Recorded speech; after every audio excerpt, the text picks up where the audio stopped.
ನಮಸ್ಕಾರ ಬಂಧುಗಳೇ, ಇಬ್ಬನಿ ನ್ಯೂಸ್ಗೆ ಸ್ವಾಗತ. ಮರೆಯಾಗುತ್ತಿರುವ ನಾಟಕ ಕಲೆಗಳನ್ನು ನಾವು ಉಳಿಸಿ ಬೆಳೆಸಬೇಕಾಗಿದೆ.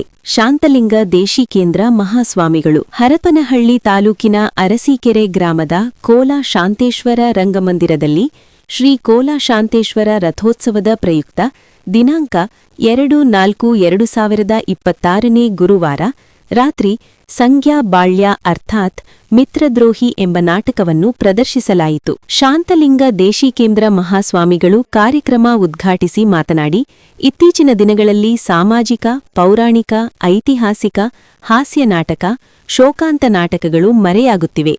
ಪ್ರತಿ ವರ್ಷ ರಥೋತ್ಸವದ ಪ್ರಯುಕ್ತ ಮಠದಿಂದ ನಾಟಕಗಳು, ಪ್ರಶಸ್ತಿಗಳು, ರಸಮಂಜರಿ ಕಾರ್ಯಕ್ರಮವನ್ನು ನಡೆಸಿಕೊಂಡು ಬರುತ್ತಿದ್ದೇವೆ.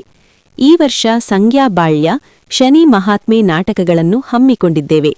ಇತ್ತೀಚಿನ ದಿನಗಳಲ್ಲಿ ಟಿವಿ, ಮೊಬೈಲ್, ಫೇಸ್ಬುಕ್, ವಾಟ್ಸಪ್ಗೆ ಮಾರು ಹೋಗಿದ್ದಾರೆ.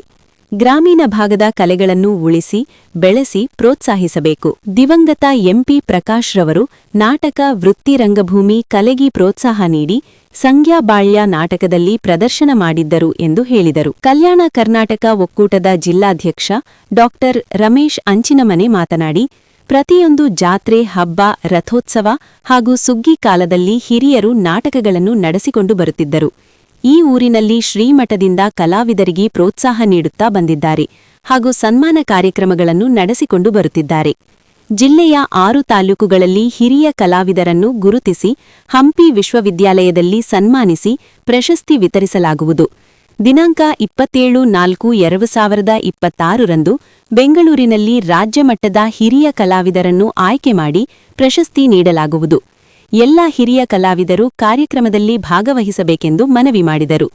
ಇದೇ ಸಂದರ್ಭದಲ್ಲಿ ಶಾಂತಲಿಂಗ ದೇಶಿಕೇಂದ್ರ ಮಹಾಸ್ವಾಮಿಗಳು, ಒಕ್ಕೂಟದ ಜಿಲ್ಲಾಧ್ಯಕ್ಷ ಡಾ ರಮೇಶ್ ಅಂಚಿನಮನೆ, ಹಗರಿಬೊಮ್ಮನಹಳ್ಳಿ ತಾಲೂಕು ಅಧ್ಯಕ್ಷ ಡಾ ಉಮಾಶಂಕರ್, ಹರಪನಹಳ್ಳಿ ತಾಲೂಕು ಅಧ್ಯಕ್ಷ ನಿಚ್ಚವ್ವನಹಳ್ಳಿ ಭೀಮಪ್ಪ, ಕೆಬಿ ಷಣ್ಮುಖಪ್ಪ ಭಾಗವತರು, ಹೆಚ್ ಪರಶುರಾಮಪ್ಪ, ಕೆರೆಗುಡಿಹಳ್ಳಿ ಹಾಲೇಶ, ನೂರುಲ್ಲಾ ಸಾಹೇಬ್, ಕೆಂಚಪ್ಪ, ಮಾಲವಿ ನಾಗಮ್ಮ, ಚಂದ್ರಪ್ಪ, ಮಂಜಪ್ಪ, ಎಬಿ ಚಿದಾನಂದಗೌಡ, ಡಿ ರಂಗಪ್ಪ, ಹೆಗ್ಗಪ್ಪ, ಹನುಮಂತಪ್ಪ, ಕಲಾವಿದರು, ಊರಿನ ಮುಖಂಡರು, ವಿವಿಧ ಕಲಾವಿದರು, ಊರಿನ ಮುಖಂಡರು ಹಾಗೂ ಗ್ರಾಮಸ್ಥರು ಹಾಜರಿದ್ದರು. ವರದಿ ಮಹೇಶ್.